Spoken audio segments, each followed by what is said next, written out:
Vasishta's Yoga, Part 3, on Creation, the story of Karkati. Vasishta continued, in connection with this, there is an ancient legend which I shall now narrate to you.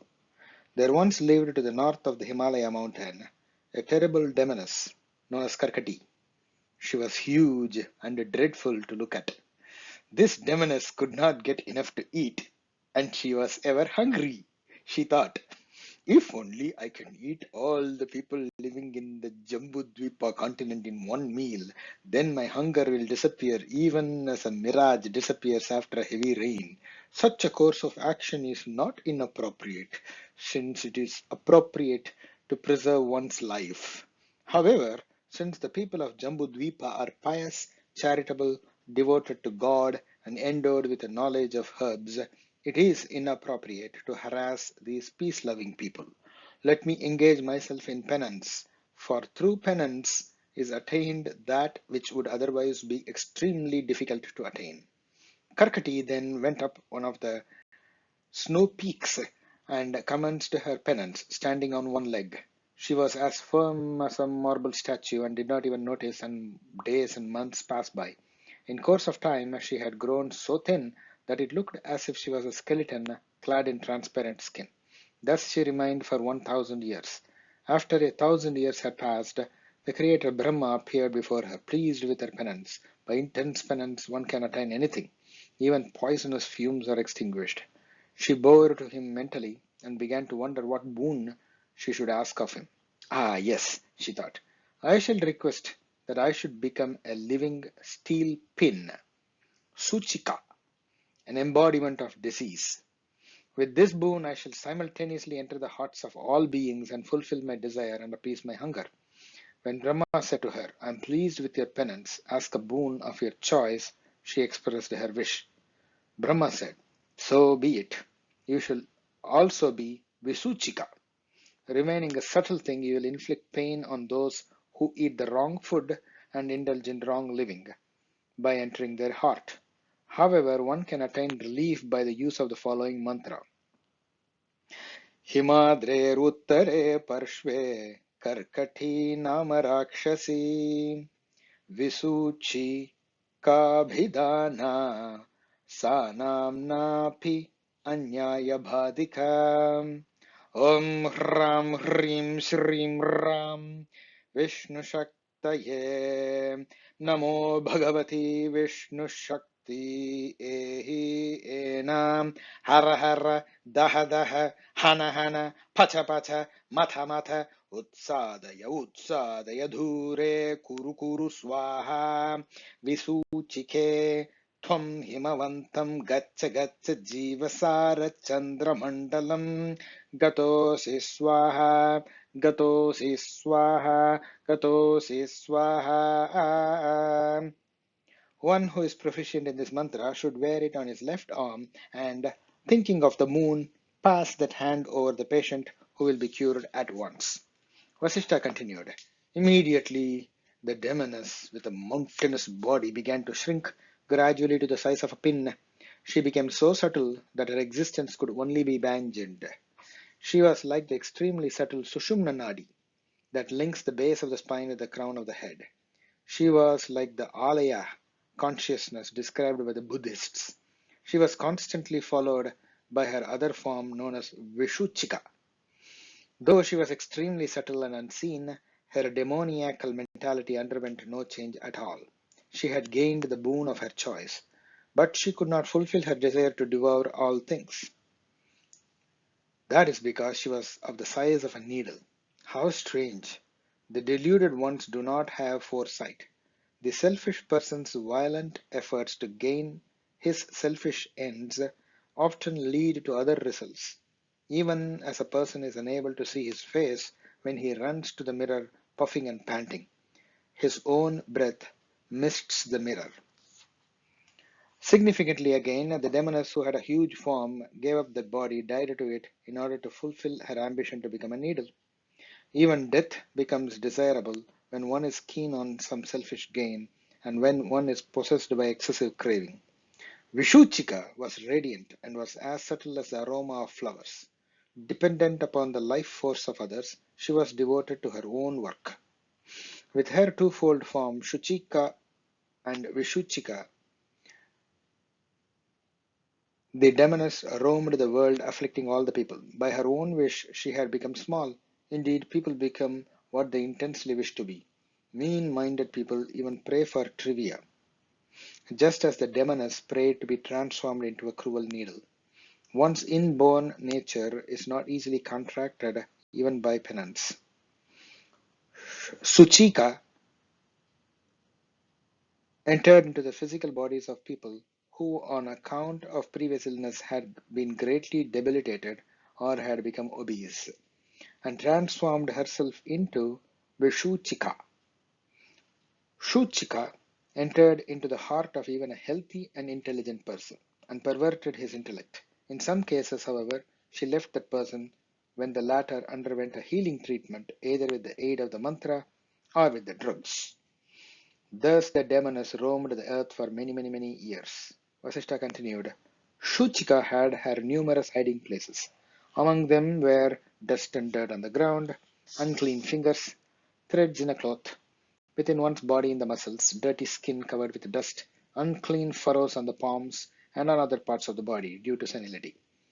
Places where flies abound, in a lustreless body, in places full of decaying leaves, in places devoid of healthy trees, in people of filthy dress, people of unhealthy habits, in tree stumps caused by deforestation, in which flies breed, in puddles of stagnant water, in polluted water, in open sewers running in the middle of roads, in rest houses used by travelers, and in those cities where there are many animals like elephants, horses, etc.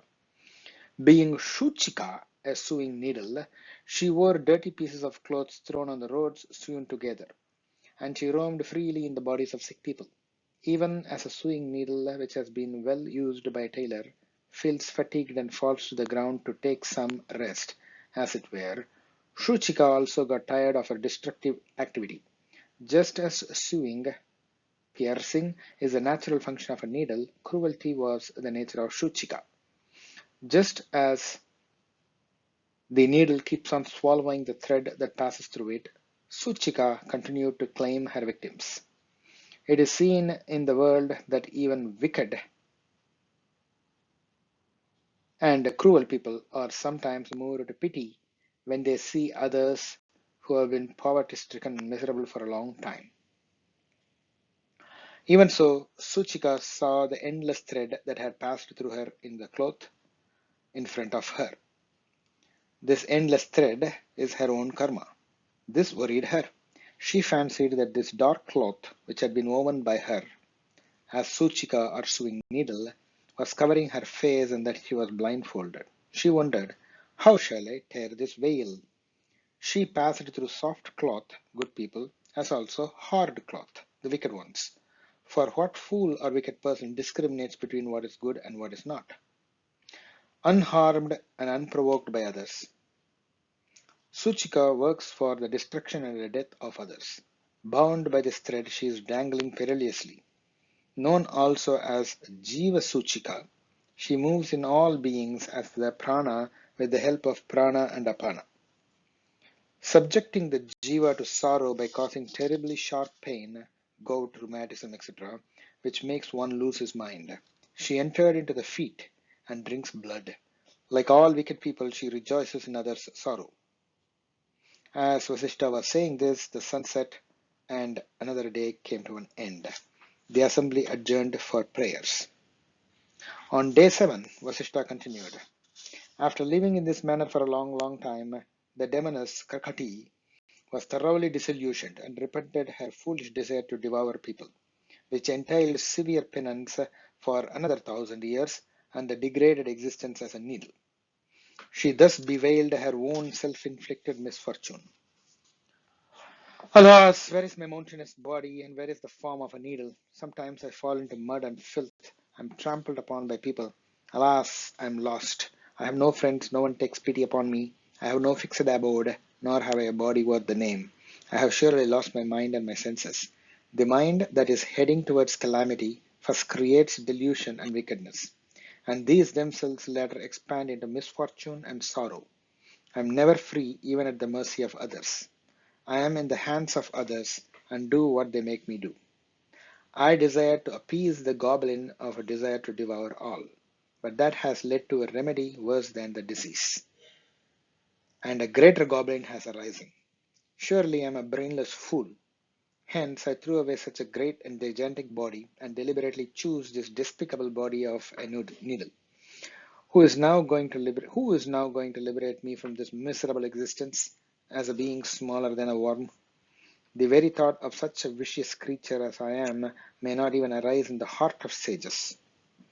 Ah, when will I again be as large as a mountain and drink the blood of large beings? Let me become an ascetic again and perform penances as I did before. At once, Karkati abandoned all wish to devour living beings and went to the Himalayas for doing intense penance again. Standing as if on one foot, she began her penance. The fire of penance generated smoke from the crown of her head, and that too became another Shuchika, a helpmate. Her shadow became yet another Suchika, yet another friend. Even the trees and creepers of the forest admired Suchika's penance and radiated their pollens for her to eat, but she would not consume anything at all. She stood firmly on her resolve. The god of heaven also sent small particles of meat to where she stood, but she would not even let them touch her. Thus she stood for 7,000 years, utterly motionless, unmoved by wind, rain, or forest fire. Karkati's whole being became completely purified by this penance. All her sinful tendencies had been washed away by the penance, and she gained the highest wisdom. The energy of her penance set the Himalayas on fire, as it were. Indra, the king of heaven, learnt from the sage Narada of Karkati's unprecedented undertaking. In answer to Indra's request, sage Narada narrated the story of Karkati. The despicable goblin Karkati became a living needle embodied in a metal needle. As such, she entered into the bodies of sinful people and afflicted their muscles, their joints, and their blood. She entered these bodies like wind and caused stabbing and pricking pains. She inflicted such pain on those bodies which had been nourished on impure food. She also entered into the bodies of all beings like vultures, etc., and devoured the bodies of others. On account of the power of her penance, she had acquired the faculty of entering into the mind and heart of all, and participating in all that the host did. What is impossible to one who is invisible and subtle like the wind? However, since she sometimes liked some beings more than others, and some pleasures more than others, she became bound to them and hovered over them. She roamed freely, but when there was trouble, she returned to the needle body, as ignorant people do in times of trouble. Yet she was not satisfied physically. Only an existential factor can undergo appropriate experiences. How can a non-existent body experience satisfaction? Thus dissatisfied, Suchika was miserable. In order to regain her previous body as a gigantic goblin, she began to perform penance again. She entered the body of a vulture which flew to the peak of the Himalayas, where the vulture deposited the needle and flew off. Using the solid needle as her support, Suchika began her penance, which continues till now. O Indra, if you do not interrupt her penance, she might seek to destroy the world with the power of the penance. Vasishta continued. Hearing this, Indra commissioned Vayu, the wind god, to find out the exact spot where Suchika dwelt. Vayu wafted through all the different planetary systems in the universe and finally entered the earth plane and descended upon the Himalayas, where on account of its proximity to the sun there was no vegetation and the whole area looked like an arid desert. Vasishta continued. In the Himalayas, Vayu saw the ascetic Suchika standing like another peak of the mountain. As she was not eating anything at all, she had become almost completely dried up. When Vayu entered her mouth, she threw it out again and again. She had withdrawn her life force to the crown of her head and stood as a perfect yogini. Seeing her, Vayu was amazed and lost in wonderment. He could not even talk to her. Convinced that she was engaged in supreme penance, he forthwith returned to heaven, where he reported to Indra. Lord, in the Jambudvipa continent, Suchika is performing unprecedented penance. She does not even let wind enter her mouth, and to overcome hunger, she has turned her stomach into solid metal. Please get up at once and approach the Creator Brahma to appease her by granting her the desired boon, or else the power of her penance might burn us all up. Thereupon Indra went to Brahma, and in answer to his prayer, Brahma went to where Suchika was engaged in penance. In the meantime, Suchika had become totally pure by her penance. Only her own two other forms, her shadow and the fire of her austerities, were witness to her penance. By coming into contact with her, even the air around her and the particles of dust near her had attained final liberation. At this time she had gained direct knowledge of the supreme causeless cause of all by her own examination of the intelligence within her. Surely, direct inquiry into the movements of thought in one's own consciousness is a supreme guru or preceptor, and no one else. Brahma said to her, "Ask a boon." She reflected within herself in response to this. I have reached the realization of the Absolute, and there are no doubts or wants in me. What shall I do with boons? When I was an ignorant girl, I was haunted by the goblin of my desires. Now, through self-knowledge, that ghost has been laid. Brahma said, "The eternal world order cannot be set aside, O ascetic, and it decrees that you should regain your previous body, live happily for a long time, and then attain liberation. You will live an enlightened life, afflicting only the wicked and the sinful, and causing the least harm, and that too only to appease your natural hunger." Suchika accepted what Brahma had said, and soon her needle body grew into a mountainous body. Vasishta continued, though she had regained her former demoniacal form, Karkati remained in the superconscious state for a considerable time, devoid of all demoniacal tendencies. She remained in the same place, seated in the lotus posture of meditation. After a period of 6 months, she became fully aware of the outside world and her body. Immediately she experienced hunger. For as long as the body lasts, it is subjected to its own physical laws, including hunger and thirst. Karkati reflected, what shall I eat? Whom shall I devour?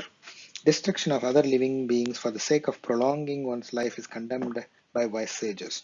Hence, if while not consuming such forbidden food I have to give up the body, I see no harm in it.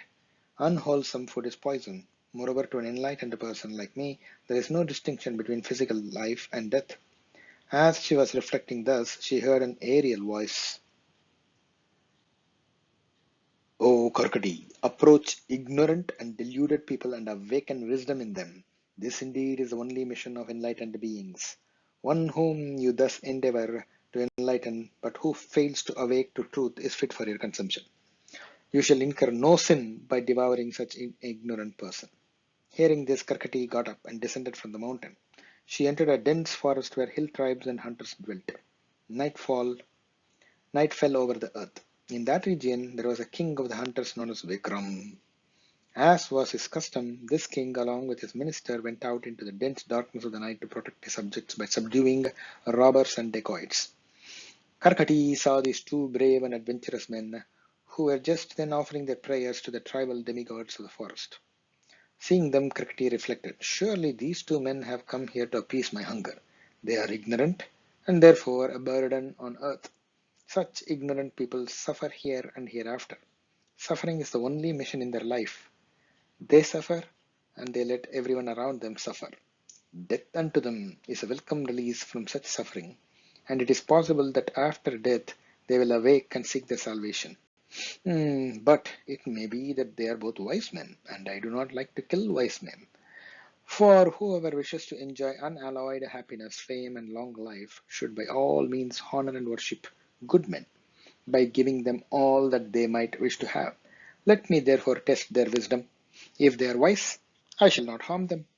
Wise men, good men are indeed great benefactors of humanity. Vasishta continued, having decided to test the king and his minister, the demoness Karkati let out a piercing cry and roared. Then she shouted, hey, you two little worms roaming this dense forest, who are you? Tell me quick, or else I shall devour you. The king replied, O ghost, who are you, and where are you? I only hear you. Let me see who you are.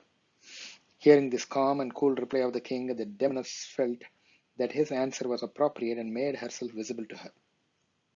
The king and the minister then beheld her dreadful form, and without being perturbed in the very least, the minister said to her, O demoness, why are you so angry? To seek food is natural to all living beings, and in performing one's natural functions, one need not be bad-tempered. Even selfish ends are gained by the wise by appropriate means and proper behavior or action after they give up anger and mental agitation and resort to equanimity and clear mind. We have seen thousands of insects like you and have dealt justly with them. For it is the duty of a king to punish the wicked and protect the good. Give up your anger and achieve your end by resorting to tranquility. Such indeed is appropriate conduct. Whether one is able to achieve one's ambition or not, one should remain peaceful. Ask of us what you will have, for we have never turned a beggar away empty-handed. Karkati greatly admired the courage and the wisdom of the two men. She thought that they were not ordinary human beings, but enlightened men, for the very sight of their faces filled her heart with peace. When two enlightened men meet, their hearts mingle in peace and bliss, even as the waters of two mountain streams mix at their confluence. Moreover, who but a wise man can maintain his calm while faced with almost certain death? Hence, she thought, let me utilize this opportunity to clear the doubts that are in my mind, for he is surely a fool who, having the company of a wise man, neglects to clear his doubts. At her request, the minister informed her of the king's identity. Karkati retorted, O king, you do not seem to have a wise minister. A good minister makes the king wise, and as is the king, so are his subjects. Lordship and equal vision accrue from the kingly science of self-knowledge. He who does not possess this is neither a good minister nor a wise king. If you two are men not possessed of self-knowledge, then in accordance with my inherent nature, I shall devour you both. In order to determine this, I shall ask you some questions. Give me the right answers. This is the only thing I ask of you. The demoness Karkati asked, O king, what is it that is one and yet is many, and in which millions of universes merge even as ripples in an ocean? What is it that is pure space, though it appears to be not so? What is it that is me in you and that is you in me? What is it that moves it does not move, that remains stationary though it is not so? What is it that is a rock, though conscious, and what plays wonderful tricks in empty space? What is it that is not the sun, the moon, and fire, and yet eternally shines? What is it that is of the nature of consciousness, and yet is not knowable? What is that atom that seems to be far, and yet so near? What is it that is all, and yet is not any of these? What is that, though it is the very self of all, is veiled by ignorance and is regained after many lifetimes of intense and persistent effort? What is it that is atomic and yet contains a mountain within it, and that transforms the three worlds into a blade of grass? What is it that is atomic and yet is immeasurable? What is it that without ever renouncing its atomic nature appears to be bigger than the biggest mountain? What is that atom in which the entire universe rests like a seed during the cosmic dissolution? What is it that is responsible for the function of all the elements in the universe, though it does nothing at all? Even as ornaments like bracelets are made of gold, of what are the seer, the sight, and the seen made? What is it that veils and reveals the threefold manifestation, namely the seer, the sight, and the seen? In what is that apparent threefold division of time, the past, the present, and the future established, even as the tree is in a seed? What is it that comes into manifestation and vanishes alternately, even as the tree comes out of the seed and the seed comes out of the tree alternately? O king, what is the creator of the universe, and by whose power do you exist and function as a king, protecting your subjects and punishing the wicked? What is it, seeing which your own vision is purified and you exist as that alone without a division? To save yourself from certain death, answer these questions. By the light of your wisdom, dispel this darkness of doubt in me. He is not a wise man who is unable, when questioned, to cut at the very root of ignorance and doubt. If, however, you are unable to uproot this ignorance in me and to answer these questions, you will appease my hunger today. The minister replied, I shall surely answer your questions, O lady. for that to which all your questions refer is the Supreme Self. That self is subtler than even space, since it has no name and cannot be described, and neither the mind nor the senses can reach it or comprehend it. It is pure consciousness. The entire universe exists in the consciousness that is atomic, even as a tree exists within the seed. But then, the universe exists as consciousness and does not exist as the universe.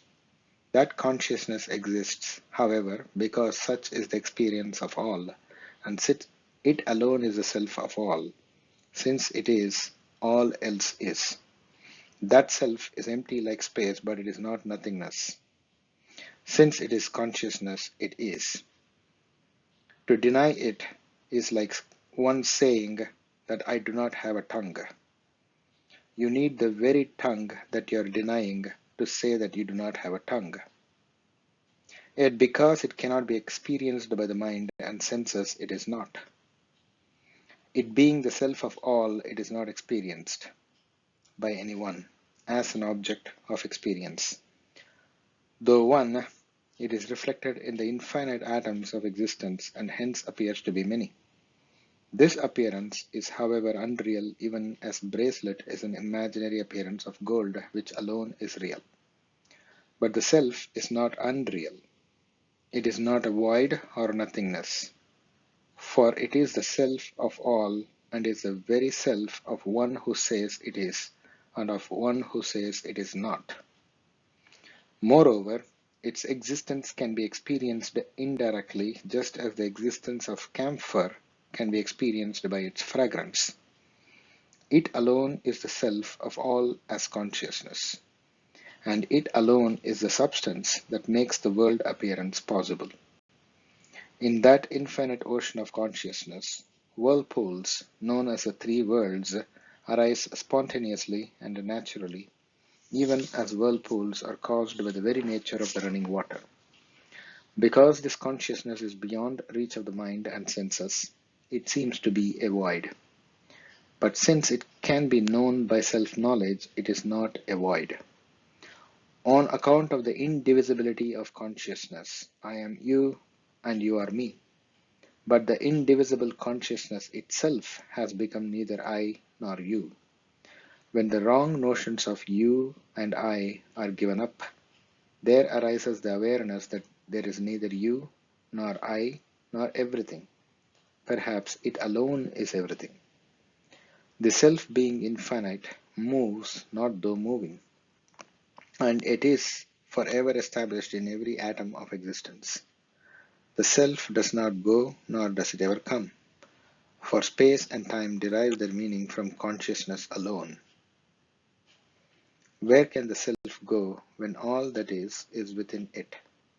If a pot is taken from one place to another, the space within does not move from one place to another, for everything is forever in the space. The minister continued, the self, which is of the nature of pure consciousness, seems to be inert and insentient when it is apparently associated with inertia. In infinite space, this infinite consciousness had made infinite objects appear. Though all this seems to have been done, such effect being a mere fancy, nothing has been done. Hence it is both consciousness and inertia, the doer and the non-doer. The reality in fire is this self, or consciousness, yet the self does not burn, nor is it burnt. Since it is a reality in all and infinite, it can be the reality in fire without getting burnt or by burning.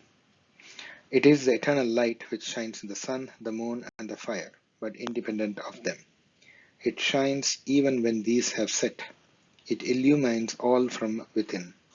It alone is the intelligence that indwells even trees, plants, and creepers and preserves them. That self or infinite consciousness is, from the ordinary point of view, the creator, the protector, and the overlord of all. And yet from the absolute point of view, in reality being the self of all, it has no such limited roles. There is no world independent of the consciousness. Hence even the mountains are in the atomic self. In it arise the fantasies of a moment and of an epoch, and these appear to be real timescales, even as objects seen in a dream appear to be real at that time. Within the twinkling of an eye there exists an epoch, even as a whole city is reflected in a small mirror. Such being the case, how can one assert the reality of either duality or non-duality? This atomic self, or infinite consciousness, alone appears to be a moment or an epoch, near and far, and there is nothing apart from it, and these are not mutually contradictory in themselves. As long as one sees the bracelet as a bracelet, it is not seen as gold. But when it is seen that bracelet is just a word and not the reality, then gold is seen. Even so, when the world is assumed to be real, the self is not seen. But when this assumption that the world is real is discarded, consciousness is realized. It is the all, hence real. It is not experienced, hence unreal. What appears to be is but the jugglery of Maya, which creates a division in consciousness into subject and object. It is as real as the dream city. It is neither real nor unreal, but a long-standing illusion. It is the assumption of division that creates diversity, right from the creator Brahma down to the little insect.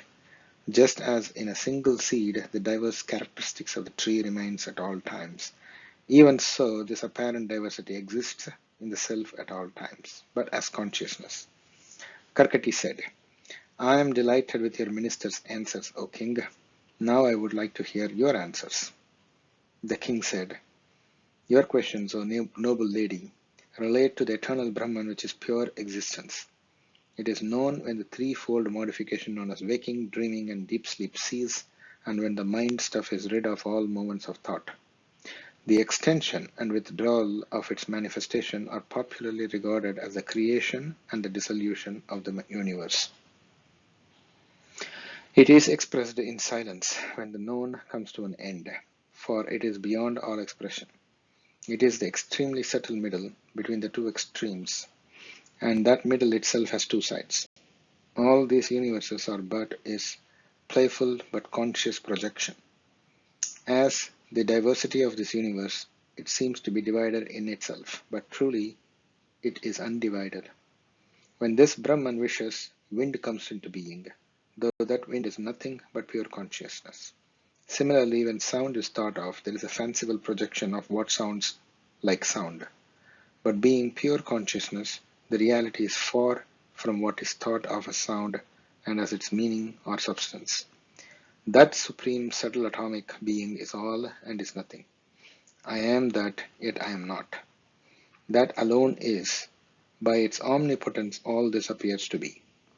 This self can be attained by 100 ways and means. Yet, when it is attained, nothing has been attained. It is the Supreme Self, yet it is nothing. One roams in this forest of samsara, or repetitive history, till there is a dawn of that wisdom which is able to dispel the root ignorance in which the world appears to be real. Just as the ignorant man is attracted by the perception of water in the mirage, this world appearance attracts the ignorant man. But the truth is that it is the infinite consciousness that perceives the universe within itself, through its own power known as Maya. That which is seen within appears also outside, like the hallucination of one who is mad with lust. Though the self is extremely subtle and atomic, and of the essential nature of pure consciousness, by it the entire universe is wholly pervaded. This omnipresent being, by its very existence, inspires the world appearance to dance to its tunes. That which is thus subtler than 100th part of the tip of a hair is yet greater than the greatest because of its omnipresence. The king continued, the light of self-knowledge alone illumines all experiences. It shines by its own light. What is the light by which one sees, if all the lights in the world from the sun onwards become inert? Only the inner light. This inner light appears to be outside and to illumine external objects. The other sources of lights are indeed non-different from the darkness of ignorance and only appear to shine. though there is no essential difference between fog and cloud, both of which veil objects. It is often seen that fog seems to radiate light, while cloud seems to obscure it. The inner light of consciousness shines forever within and without, day and night. Mysterious, it illumines the effects of ignorance without removing the darkness of ignorance. Just as the ever-luminous sun reveals its real nature with the help of night and day, even so the light of the self reveals its real nature by revealing both consciousness and ignorance. Within the atomic space of consciousness, there exists all the experiences, even as within a drop of honey there are the subtle essences of flowers, leaves, and fruits. From that consciousness, all experiences expand, for the experiencing is the sole experiencer. Whatever may be the particular description of the experiences, they are all encompassed in the one experiencing of consciousness. Indeed, this infinite consciousness alone is all this, and all the hands and eyes are its own. Though being extremely subtle, it has no limbs. In the twinkling of an eye, this infinite consciousness experiences an epoch within itself. Even as in the course of a brief dream one experiences youth, old age, and even death. All these objects which appear in consciousness are indeed non-different from consciousness. Even as a sculpture carved of stone is nothing but stone, just as the whole tree with all its future ramification is in the seed, the entire universe of the past, the present, and the future is contained in the atom of infinite consciousness. Therefore, though the self is neither the doer of actions nor the experience of experiences, it is the doer of all actions and the experiencer of all experiences. There is nothing apart from it. Within the atom of infinite consciousness, the doership and the experiencer are inherent. The world, however, has never been really created, nor does it disappear. It is regarded as unreal only from the relative point of view. From the absolute point of view, it is non-different from the infinite consciousness. The king continued, sages only speak of the inner and the outer, which are but words with no corresponding substance. It is meant to instruct the ignorant. The seer himself, remaining unseen, sees himself, and the seer does not ever become an object of consciousness. The seer is the sight only, and when the latent psychic impressions have ceased, the seer regains its pure being. When the external object is imagined, a seer has been created. If there is no subject, there is no object either. It is the son that makes a man father. Again, it is the subject that becomes the object. There is no object without a subject. There is no sight without a seer. Even as without a father, there is no son. Because the subject is pure consciousness, he is able to conjure up the object. This cannot be the other way around. The object does not give birth to the subject. Therefore, the seer alone is real, the object being hallucination. Maybe a consensus hallucination. Maybe this hallucination is perceived by many, and we all agree what we are seeing in this hallucination. Hence, there is a transactional reality. But the seer alone is real forever, the object being hallucination, whether it is hallucinated by one or hallucinated by many. Gold alone is real. The bracelet is a name and a form. As long as the notion of bracelet lasts, the pure gold is not apprehended. As long as the notion of the object persists, the division between the seer and the seen also persists. But just as because of the consciousness in the bracelet, gold realizes its goldness, the subject manifesting as the object realizes subjectivity, the consciousness. One is a reflection of the other. There is no real duality. The seer does not see himself as he sees the object. The seer sees himself as the object and therefore does not see. Though he is the reality, yet he appears to be unreal. However, when self-knowledge arises and the object ceases to be, the subject is realized as a sole reality. The subject exists because of the object, and the object is but a reflection of the subject. Duality cannot be if there is not one, and where is the need for the notion of unity if one alone exists? When thus real knowledge is gained by means of right inquiry and understanding, only that remains which is not expressible in words. Of that it cannot be said that it is one or that it is many.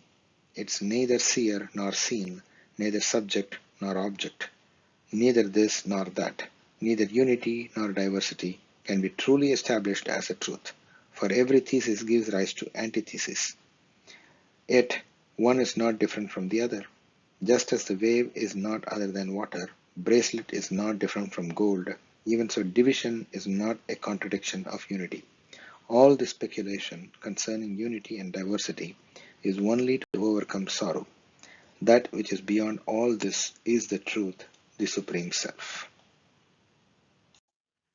Vasishta continued, after listening to these wise words of the king, Karkati became tranquil, and her demoniacal nature left her. She said to them, O wise men, you are both fit to be worshipped by all and to be served by all, and I have been thoroughly awakened by your holy company. One who enjoys the company of enlightened men does not suffer in this world, even as one who holds a candle in his hand does not see darkness anywhere. Please tell me what I can do for you. The king said, O lady, in my city many people suffer from rheumatic heart troubles. In the country there is also an epidemic of cholera. It is in order to investigate these and find a remedy for them that my minister and I came out of the palace tonight.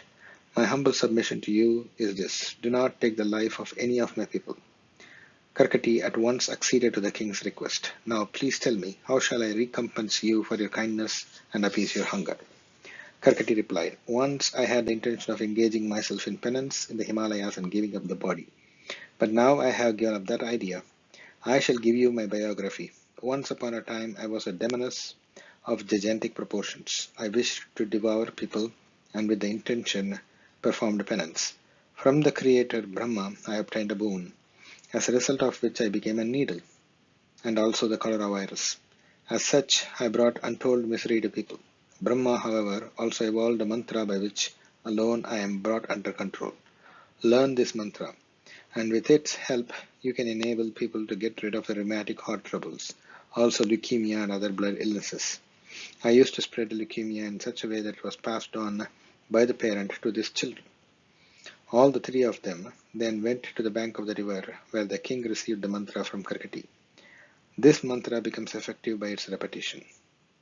The grateful king said to Karkati, O kind lady, now you have become my guru and friend. Friendship is valued by good people. Please assume a gentle and smaller form and come to my palace and live as my guest. You need not afflict good people at all, but I shall feed you with sinners and thieves. Karkati agreed. She became a charming young woman and accompanied the king to live as a guest. He entrusted thieves and other criminals and sinners to her. At night every day she resumed her demoniacal form and consumed them. During the daytime she continued to be a charming young woman, the friend and guest of the king. After her meal she would often go into samadhi for a few years at a time, before returning to normal consciousness and normal life. Vasishta continued, thus Karkati lives even now, protecting the king's descendants. She was the daughter of a demon who resembled a crab. Demons are of many kinds and colors, white, black, green, red, and she was the black kind. I told you the story, however, because I remembered her questions and the king's answers. In a sense, even as the ramification of the tree extend from the seed, in which there is no such diversification, the universe of diversity extends from the infinite consciousness. Again, the ramifications of the tree or the leaves, flowers, fruits, etc. extend from the seed in which there is no such diversification. O Rama, by merely listening to my words you will be enlightened. There is no doubt in this. Know that the universe has arisen from Brahman and it is Brahman alone. If Rama asked, if oneness alone is the truth, why then do we say by this that is attained? Vasishta replied, Rama, in the scriptures, words have been used in order to facilitate the imparting of instruction, cause and effect, the self and the Lord, difference and non-difference, knowledge and ignorance, pain and pleasure. All these pairs have been invented for the instruction of the ignorant. They are not real in themselves. All this discussion and argumentation take place only in and because of ignorance. When there is knowledge, there is no duality.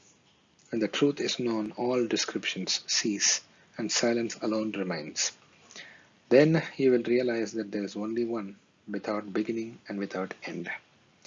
But as long as words are used to denote a truth, duality is inevitable. However, such duality is not the truth. All divisions are illusory. I shall give you another illustration. Listen very carefully. By means of the potent medicine of my explanations, you will surely overcome the illness that afflicts your mind. This samsara is nothing but the mind filled with likes and dislikes. When it is free of them, world appearance too comes to an end. The consciousness in the mind is the seed of all substances, and the inert aspect of the mind is the cause of the illusory appearance of the world. Because of the omnipresence of consciousness, the mind takes the form of the knowable and thus becomes the seed of the universe.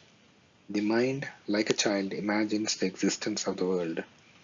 When the mind is illumined, it experiences the infinite consciousness within itself. I shall presently explain to you how the subject-object division arises. Vasishta continued, Once I asked the creator Brahma to tell me how this universe was first created, and he gave me the following reply. Brahma said, My child, it is only mind that appears as all this. I shall tell you what happened to me at the beginning of this epoch. At the end of the previous epoch, there was the cosmic night, and as soon as I woke at the end of that night, I offered my morning prayers, and I looked around, wishing to create the universe. I beheld the infinite void, which was neither illumined nor dark. In my mind, there was the intention to create, and in my heart, I began to see subtle visions.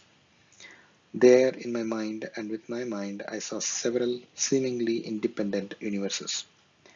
In them all, I also saw my own counterparts, the other Brahmas. In those universes, I saw all kinds of beings, as also mountains and rivers, oceans and wind, sun and heavenly beings, and netherworld and the demons. In all these universes, I also saw scriptures and moral codes, which determine good and evil, heaven and hell, as also the scriptures that lay down the path to pleasure and the path to liberation. And I saw people pursuing all these different goals. Some pursue pleasure, some pursue liberation. I saw 7 worlds, 7 continents, and also ocean and mountains, all of them inexorably heading for destruction. I saw time and its divisions, right down to days and nights. I saw the holy river Ganga as it knit together the 3 worlds, the celestial region, the atmosphere, and the earth. Like a castle in the air, this creation shone extensively with its sky, earth, and oceans. Looking at all this, I was wonderstruck and puzzled. How is it that I am seeing all this with my mind in the great void, even though I have not seen them with physical eyes? I contemplated this problem for a considerable time, and I eventually thought of one of the suns in one of the solar systems and requested him to come to me. I asked him the questions that was engaging my attention. The sun replied, O Great One, being the omnipotent creator of all this, you are indeed the Lord. It is the mind alone that appears as all this ceaseless and endless creative activity, which on account of nescience, ignorance, deludes one into thinking that it is real or that it is unreal. Surely you know the truth, Lord. Yet since you commanded me to answer your query, I say this. The end of the story of Karkati. The next chapter starts with the story of the sons of Indu as told by the sun to Brahma.